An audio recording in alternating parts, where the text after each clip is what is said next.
ನಮಸ್ಕಾರ ಎಲ್ರಿಗೂ welcome back to ಶಾರಸುಧನ kitchen. ನಾನಿವತ್ತು ನಿಮಗೆ ಸಖತ್ ಕ್ರಿಸ್ಪಿಯಾಗಿ ಒಳಗಡೆ ತುಂಬ ಸಾಫ್ಟಾಗಿರುವಂತಹ ಹಲಸಿನ ಹಣ್ಣಿನ ಬೋಂಡ ರೆಸಿಪಿನ ಹೇಗೆ ಮಾಡ್ಕೊಳ್ಳೋದು ಅಂತ ವಿಡಿಯೋನ ಶೇರ್ ಮಾಡ್ಕೊಳ್ತಾ ಇದ್ದೀನಿ. ಈ ರೆಸಿಪಿನ ಮಾಡ್ಕೊಳ್ಳೋದಕ್ಕೆ ಮೊದಲಿಗೆ ಒಂದು ಮಿಕ್ಸಿ ಜಾರ್ಗೆ 1 ಬೌಲಷ್ಟು ಹಲಸಿನ ಹಣ್ಣನ್ನು ಸಣ್ಣದಾಗಿ ಕಟ್ ಮಾಡಿ ಸೇರಿಸ್ಕೊಳ್ತಾ ಇದ್ದೀನಿ. ಹಾಗೆಯೇ ಇದ್ರ ಜೊತೆಗೆ ಅರ್ಧ ಬೌಲಷ್ಟು ಬೆಲ್ಲನ ಸೇರಿಸ್ಕೊಳ್ತಾ ಇದ್ದೀನಿ.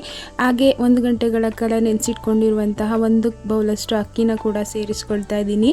ಹಾಗೆಯೇ ಅರ್ಧ ಕಪ್ಪಷ್ಟು ತೆಂಗಿನಕಾಯಿ ತುರಿನ ಕೂಡ ಸೇರಿಸ್ಕೊಂಡು 1-3 ಏಲಕ್ಕಿನ ಈ ರೀತಿಯಾಗಿ ಸೇರಿಸ್ಕೊಳ್ತಾ ಇದ್ದೀನಿ. ಇದನ್ನೆಲ್ಲ ಸೇರಿಸ್ಕೊಂಡು ನೀರೇನು ಹಾಕ್ತಾ ಇರ ಹಾಗೇನೆ ಪೇಸ್ಟ್ ಮಾಡ್ಕೊಳ್ಳೋಣ.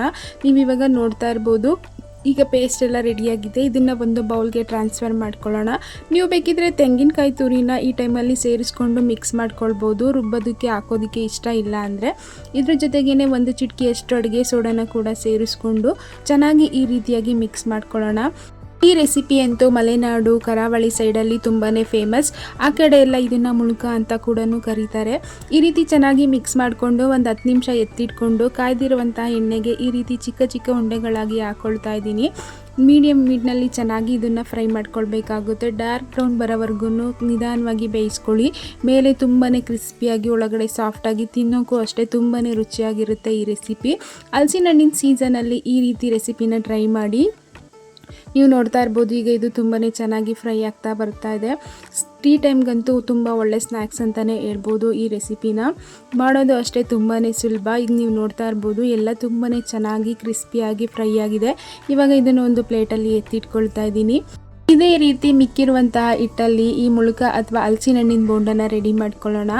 ಹಲಸಿನ ಹಣ್ಣನ್ನು ಉಪಯೋಗಿಸ್ಕೊಂಡು ತುಂಬಾ ರೆಸಿಪಿಗಳನ್ನ ಮಾಡ್ಕೊಳ್ಬೋದು. ಹಲಸಿನ ಹಣ್ಣಿನ ಬೋಂಡ, ಹಲಸಿನ ಹಣ್ಣಿಂದು ಹೋಳಿಗೆ, ಹಾಗೆ ಹಲಸಿನ ಹಣ್ಣಿನ ದೋಸೆನೂ ಕೂಡ ಮಾಡ್ಕೊಳ್ಬೋದು. ಎಲ್ಲ ಐಟಮ್ಗಳು ಅಷ್ಟೇ ತುಂಬಾ ಚೆನ್ನಾಗಿರುತ್ತೆ. ಏನೇ ಮಾಡೋದು ಕೂಡ ತುಂಬಾ ಸುಲಭ.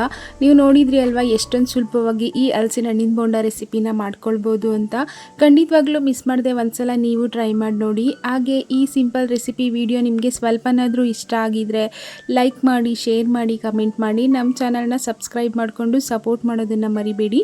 ಇವಾಗ ನೋಡ್ತಾ ಇರ್ಬೋದು, ಮೇಲ್ಗಡೆ ತುಂಬ ಗರಿ ಗರಿಯಾಗಿ ಒಳಗಡೆ ತುಂಬ ಸಾಫ್ಟಾಗಿ ಎಷ್ಟು ಚೆನ್ನಾಗಾಗಿದೆ ಅಂತ. ಮತ್ತೆ ಮುಂದಿನ ವಿಡಿಯೋದಲ್ಲಿ ಇನ್ನೊಂದು ಹೊಸ ರೆಸಿಪಿ ಜೊತೆ ಸಿಗ್ತೀನಿ. Thanks for watching.